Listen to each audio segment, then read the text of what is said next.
Bonjour à tous. Aujourd'hui, nous nous retrouvons pour réfléchir ensemble à la façon dont vous pouvez alimenter entretien qui est l'une des étapes de la deuxième partie de l'épreuve orale du bac de français.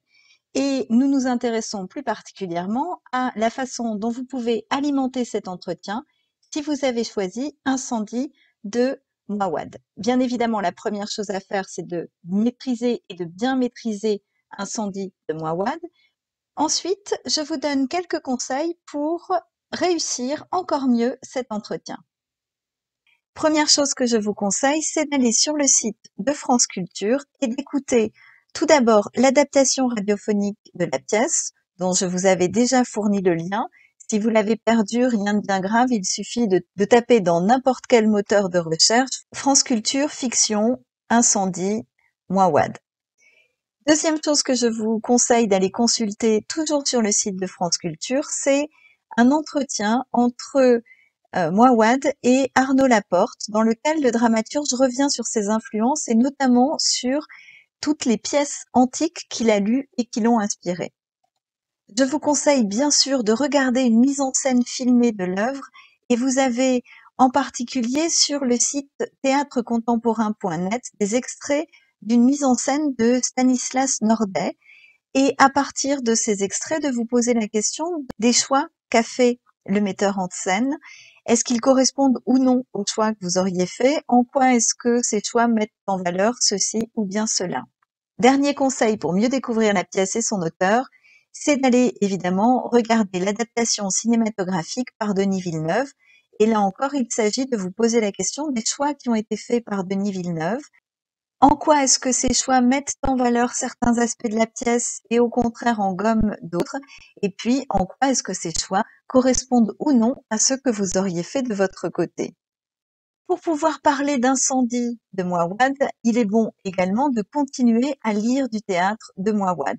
Pour cela, vous pouvez bien évidemment piocher dans la tétralogie, dont je vous rappelle les 3 titres que vous n'avez pas encore lus, Littoral, Forêt et Ciel. Je ne reviens pas sur ces 3 titres que je vous ai déjà présentés dans une vidéo précédente, je vous laisse vous y référer si la mémoire vous fait défaut. Ces pièces sont assez difficiles à lire et elles tranchent véritablement avec Incendie dans la mesure où Incendie est une pièce assez réaliste, alors que les 3 autres ne le sont pas. Si ce qui vous a plu dans Incendie, c'est son ancrage dans le réel, alors c'est d'autres pièces que je vais vous conseiller de Mouawad. La première, c'est Tous des oiseaux. Tous des oiseaux, c'est une histoire d'amour compliquée sur fond de conflit entre Israël et la Jordanie. La deuxième pièce que j'aimerais vous conseiller de Mouawad, c'est Anima. Anima, c'est l'histoire d'un homme qui va partir à la recherche de celui qui a violé et assassiné sa femme. Et l'originalité de cette pièce, c'est que il va croiser, lors de sa quête, lors de son périple, un tas d'animaux et que ces animaux vont devenir des acteurs de cette pièce. Ils vont se faire témoins et narrateurs de la quête de cet homme. Troisième pièce, c'est Visage retrouvé, qui est l'histoire d'un adolescent qui, à la veille de ses 14 ans, se voit remettre les clés de chez lui et quand il rentre, il ne reconnaît plus rien de ce qui, jusque-là, faisait son quotidien. Il ne reconnaît plus son appartement, il ne reconnaît plus le visage de sa mère et il va donc partir. Je ne vous en dis évidemment pas plus. Dernière possibilité pour alimenter l'entretien, c'est de découvrir d'autres pièces qui pourraient s'inscrire dans le parcours crise familiale, crise personnelle. Je conseille La mère coupable de Beaumarchais. C'est sans doute la pièce la moins lue, la moins jouée, c'est sûr, et la moins lue de Beaumarchais. Et en même temps, c'est, à mon sens, et de façon extrêmement subjective, une petite merveille dans laquelle on retrouve tous les personnages qui ont fait le succès du Barbier de Séville et quelques années plus tard du Mariage de Figaro, mais ces personnages ont vieilli. Ils forment une famille au sens large puisqu'il y a la famille Almaviva, le comte, la comtesse et leurs enfants. Et puis, il y a toujours le fidèle Figaro, sa compagne Suzanne, qui vivent avec eux, qui sont leurs gens. Et on retrouve ces personnages vieillis. Et la famille qu'il forme, c'est une famille qui est dévorée par un secret, 2 secrets en réalité, mais l'un étant un peu moins douloureux que l'autre, puisque accepté par les personnages, alors que le premier secret, que je ne vous dévoilerai pas aujourd'hui, ronge les personnages. Tout le monde sait, personne ne sait vraiment et personne ne parle.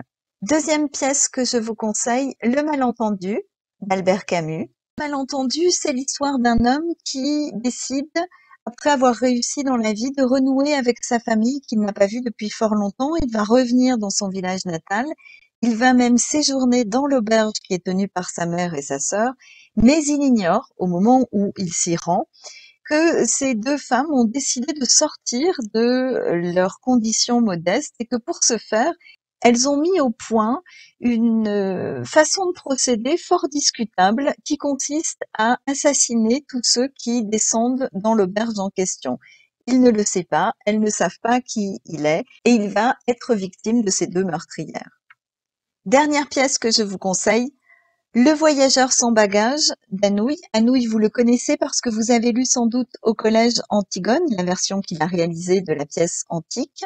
Le Voyageur sans bagages, c'est une pièce qui prend ancrage dans la Première Guerre mondiale et il est question d'un homme, Gaston, un poilu, qui revient amnésique du front, qui séjourne dans un hôpital et qui va être réclamé par plusieurs familles.